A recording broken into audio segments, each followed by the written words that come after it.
साल था, 5 साल में कौन कौन से योजना से काम किए और कौन से योजना से काम अधूरा है, आम जनता को बताएं। जी, हमारी पत्नी 5 साल से पंचायत समिति है, कोयली पंचायत के क्षेत्र संख्या 34 से है। और हमने एक योजना 5 साल के अंदर एक मिट्टी वर्क का योजना मैंने लिया था मनरेगा से। बहुत दिनों के बाद मतलब 2.5 साल तक हम लोगों ने संघर्ष किया। माननीय मुख्यमंत्री जी आए थे और पंचायत समिति को कोई योजना ही नहीं था। तो हम लोग सर्किट हाउस में माननीय मुख्यमंत्री जी को हम लोग एकजुट होकर के जिला स्तर के जो समिति थे, हमारे समिति के जो अध्यक्ष थे, उनके नेतृत्व में हम लोगों ने मुख्यमंत्री से मांग किया। और बहुत मतलब अब जा कर के कुछ दिन पहले, 1.5 साल पहले हुआ कि भाई समिति भी मनरेगा का कुछ काम कर सकता है। तो हम लोग एक योजना लिया था जिस पर मनरेगा के अंदर जो भ्रष्टाचार रहा, मीनापुर के अंदर जो भ्रष्टाचार रहा, यहाँ मतलब अफसरशाही चरम सीमा पर था। और हम लोगों को मनरेगा ऑफिस से पीओ साहब जो कार्यक्रम पदाधिकारी होते हैं प्रखंड स्तर का, उनसे कोई सहयोग नहीं मिला। और जहाँ जाइए उस विभाग में सिर्फ लूट खसोट, जहाँ जाइए सिर्फ पैसे का बात होता था, जिसके लेकर के हम लोग पैसा देना नहीं चाहते थे और पदाधिकारी से कोऑपरेट नहीं हुआ, जिसके अंदर हम लोग कोई काम नहीं कर पाए। दूसरी बात है जो अलग से हम लोगों को समिति को कोई फंड नहीं दिया गया, जिसके कारण हम लोग बराबर इस आवाज़ को बुलंद करते रहे जिला से लेकर प्रखंड स्तर तक कि भाई पंचायत समिति का भी पद पंचायत स्तर का होता है और वो भी पूरे पंचायत के जनता से चुन के आते हैं, तो उनको भी फंड दिया जाए। लेकिन सरकार के दोहरी नीति के कारण मतलब पंचायत समिति को कोई फंड नहीं दिया गया स्पेशल। जिस तरह से मुखिया लोगों को फंड दिया जाता है उस तरह से पंचायत समिति को कोई फंड नहीं दिया गया, जिसके मतलब कारण हम लोग बराबर सरकार के तरफ से मांग करते रहे, पदाधिकारी से हम लोग मिलते जुलते रहे, लेकिन कोई इसका सकारात्मक मतलब नतीजा नहीं निकला और हम लोगों को विकास के कार्य से वंचित रखा गया। और रहा सवाल जनता के सुख दुख में, हमने 5 साल बिताया है। हमारा जनता जो है, जनता की जहाँ ज़रूरत हुई, हमको 10 बजे रात को भी अगर जनता ने आह्वान किया, बुलाने का मतलब मन बनाया, हमको खबर किया किसी का घटना दुर्घटना, किसी की शादी ब्याह सुख श्राद्ध में, मैं हमेशा जनता के साथ जुड़ा रहा। और 5 साल तक मैं ज़मीन से जुड़ा रहा, पंचायत में समय दिया, जनता का मैं जो है सो आज भी स्नेह प्यार आशीर्वाद जनता का मेरे साथ है।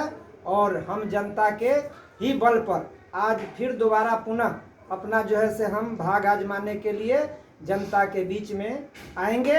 और अभी जो है कौन कौन मुद्दों लेके मांग रहे हैं जनता से वोट। अभी जो है जो कुछ काम हमने किया है और जो आने वाले समय में जो हमको सरकार द्वारा अगर कुछ मिला तो हम वो योजना का लाभ जनता को देंगे। और हम कोई ठेकेदारी करना नहीं चाहते। हमको जो योजना मिलेगा, सरकारी योजना मिलेगा, वो जनता तक मैं पहुंचाने का काम करूंगा। मैं जनता का सेवक हूं, मैं ज़मीन पर काम करने वाला लोग हूं। मैं कोई मेरा लालच नहीं रहता है कि मैं लेके और अपना निजी स्वार्थ में उसका मतलब उपयोग करूं। मुझे अगर सरकार से मिलेगा तो मैं उसको एक सेवक के रूप में मैं जनता तक पहुंचाने का हर संभव कोशिश करूंगा। 2 साल से मतलब कोरोना से लोग झेल रहे हैं और प्रवासी मजदूर भी आपके पंचायत में लोग आए हैं, उसके लिए क्या तैयारियां की हैं? जी, जैसे 2.25 साल से लोग झेल रहे हैं, तो जहां भी प्रवासी मजदूर हम लोग के आते थे उस समय हम लोग प्रशासन से, अंचल प्रशासन से मिलके क्वारंटाइन सेंटर जहां जहां स्थापित किया गया उस पर जो है से हम लोग जाते थे और प्रवासी मजदूर को हर संभव सरकारी सहायता दिलवाने का काम करते थे।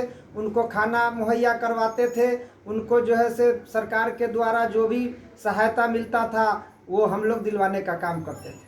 राज्य सरकार द्वारा घोषणा हो चुका है कि जो सरपंच का पद को थोड़ा सा उन्निष्ट बढ़ाया जा रहा है, समिति का पद को भी थोड़ा सा योजना को उसमें बढ़ाया जा रहा है, इस पर क्या कहना है? जी, राज्य सरकार को हम इसके लिए बधाई देना चाहते हैं कि राज्य सरकार ये समझे कि हम लोग भी पंचायत के प्रतिनिधि, पंचायत के जनता के चुने हुए प्रतिनिधि होते हैं। पंचायत समिति का पद जो होता है प्रखंड स्तर का जो है वो एक सदन होता है उसका जो प्रमुख होते हैं वो मुख्यमंत्री के रूप में होते हैं, और उसके जितने भी पंचायत समिति सदन हैं, सदन के वो एक सदस्य हैं।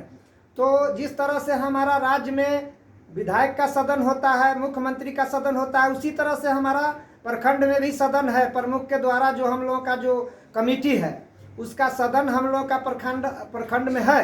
हम सरकार से मांग करते हैं कि यदि ये पंचायत समिति का पद अगर निर्धारित किया गया कि पंचायत समिति भी एक पद पंचायत में हो, तो उसको भी फंड से वंचित नहीं किया जाए, उसे भी कुछ फंड दिया जाए। उसी में से मान गया ठीक है मुखिया लोगों को दिया जाता है, अभी सरकार का घोषणा हुआ है जो सरपंच लोगों को भी कुछ दिया जाएगा। तो उसी तरह से अब पंचायत समिति को भी कुछ अगले जो आ रहा है समय, अगला जो हम लोग का जो बनेगा उसमें हम लोगों को भी कुछ फंड दिया जाए, ताकि हम लोगों को भी जनता आशा उम्मीद करके चुन के भेजती है कि भाई हमारा पंचायत समिति जाएगा तो हमारे लिए कुछ क्षेत्र में काम करेगा, विकास करेगा। लेकिन हम लोग इसमें सक्षम नहीं होते हैं सरकार की दोहरी नीति के कारण। इसलिए हम सरकार से मांग करते हैं कि अगर पंचायत समिति का पद है तो उसे पंचायत समिति को भी फंड दिया जाए।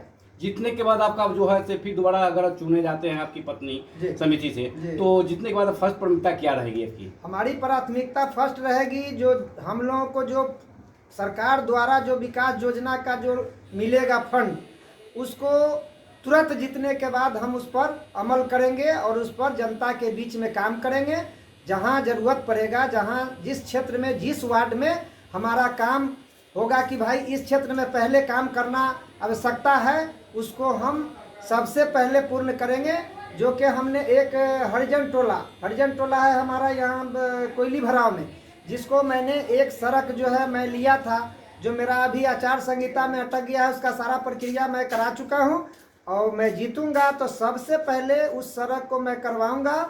और जो भी मेरे पंचायत में अगर मुझे फंड मिला तो जो भी मेरे पंचायत में सड़क उड़क इधर उधर खड्डा खुड्डी है, उसको सबसे प्राथमिकता के आधार पर मैं पहले उसको सही कराऊंगा। अभी जो घूम रहे हैं, वोट मांग रहे हैं, क्या रिस्पांस मिल रहा है पंचायत में? मुझे जनता का बहुत बड़ा सहयोग, प्यार मिल रहा है। और हमारे जनता जो हैं कहते हैं कि भाई आपने 5 साल बिताया है तो आप हमारे बीच में रहे हैं, आप अगर हम दुख सुख में अगर कभी भी आपको याद किए हैं तो ये बहुत बड़ा पॉजिटिव है जो आप हम लोग के साथे रहे हैं, बिताए हैं। आप सरकार के द्वारा आपको अगर कुछ नहीं मिला तो आपने ठीक है नहीं किया, लेकिन एक उपलब्धि आपकी है जो आप हम लोग के बीच में सदा रहे हैं, हम लोग के दुख सुख में रहे हैं। यही हम लोग के लिए बड़ी खुशी की बात है कि आप बराबर पंचायत में जनता के साथ जुड़े रहे हैं। और जनता का मुझे बहुत बड़ा समर्थन, बहुत बड़ा आशीर्वाद अभी भी प्राप्त है, जो हम अपार बहुमत से जीत के फिर दोबारा हम उस पद पर आ रहे हैं जी। और 4 पद जो है से ईवीएम से होने जा रहा है। 2 आयोग का हम लोग बराबर जो है से मांग करते रहे, ईवीएम का तो हम लोग बराबर विरोध करते रहे कि भाई ईवीएम से नहीं हो, ईवीएम से नहीं हो। लेकिन चुनाव आयोग का मतलब पद है और सर्वे सर्वा चुनाव आयोग होते हैं। चुनाव आयोग जो किए हैं अब उस पर हम लोग को कुछ नहीं कहना है। ठीक है, जिससे हो जैसे हो चुनाव, हम लोग तो चुनाव मैदान में जयवे करेंगे और फैसला जनता के हाथ में है, जनता फैसला करेगी। जनता मालिक होता है, हम क्या हैं? हमको तो जनता ने एक पद दे के एक सम्मानित पद पर बैठाया है, हम तो कुछ नहीं है, जो भी है जनता है, जनता मालिक है। राज्य सरकार और जिला प्रशासन से क्या मांगे हैं चुनाव के लेकर? हम तो मांगते हैं राज्य सरकार से, जिला प्रशासन से शांतिपूर्ण चुनाव हो, शांतिपूर्ण चुनाव कराया जाए। उसके लिए सरकार को, जिला को जो भी व्यवस्था करने की आवश्यकता हो करें और हमारे क्षेत्र में, हमारे प्रखंड में, हमारे पंचायत में शांतिपूर्ण ढंग से चुनाव संपन्न हो। अच्छा, अभी चुनाव में जो खड़े हैं तो आम जनता से क्या अपील करना चाह रहे हैं? आम जनता से हम यही अपील करते हैं कि भाई हम तो आपके बीच में 5 साल तक सेवा किए हैं, अगर हमारे सेवा से आप संतुष्ट हैं तो दोबारा पुनः हमको जो है से एक बार मौका दीजिए। इसलिए कि इस पद पर, पंचायत समिति के पद पर हमारे पंचायत में हमसे पूर्व में भी कई पंचायत समिति रह चुके हैं, जो एक बार जीते वो 5 साल तक जनता के बीच में नहीं गए। लेकिन मेरा इतिहास रहा है कि 5 साल मैं जनता के बीच में अपने निजी काम को छोड़ करके मैं जनता को सर्वोपरि मान के जनता के बीच में, उसके दुख सुख में, उसके सुख श्राद्ध में, उसके शादी ब्याह में मैं बराबर प्रेजेंट रहा। ये हमारी उपलब्धि है। परिचय बताया जाए। अहमद अंसारी, पंचायत समिति सदस्य, जहानी बेगम के पति। और पंचायत कौन सा है? पंचायत कोयली, प्रखंड? क्षेत्र प्रखंड मीनापुर क्षेत्र, पंचायत समिति क्षेत्र संख्या 34, प्रखंड मीनापुर, जिला मुजफ्फरपुर।